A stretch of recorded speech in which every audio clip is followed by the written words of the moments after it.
Është e thjeshtë të kuptosh përmes shifrave këtë rrugëtim të Këshillit në një dekadë.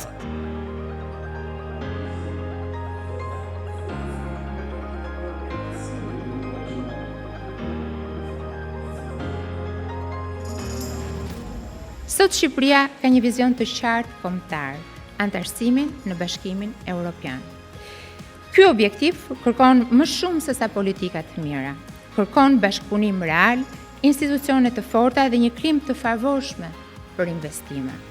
Pikërisht, këtu ka luajtur një rol thelbësor Këshilli i Investimeve dhe unë jam e sigurt që këtë rol do të vazhdojë ta luajë edhe në të ardhmen.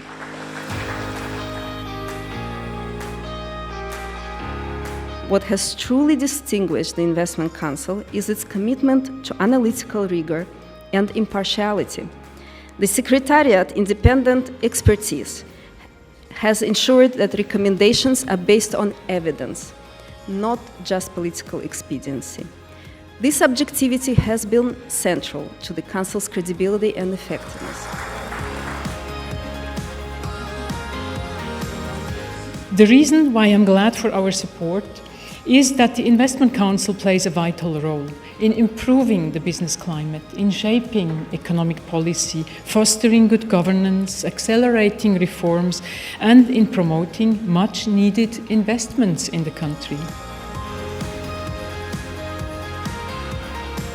Për të festuar dhe reflektuar mbi një rrugtim që nisi 10 vite më parë, me pak skepticizëm, po me pasion, me një besim në një ide të thjeshtë. Zëri i biznesit duhet të dëgjohet ndryshe dhe të integrohet në mënyrë gjithëpërfshirëse në hartimin e politikave publike. Vendit i duhet një hapësirë ku fjala e palëve të dëgjohej, argumentat të peshohen dhe reformat të lindin pse jo edhe nga dialogu.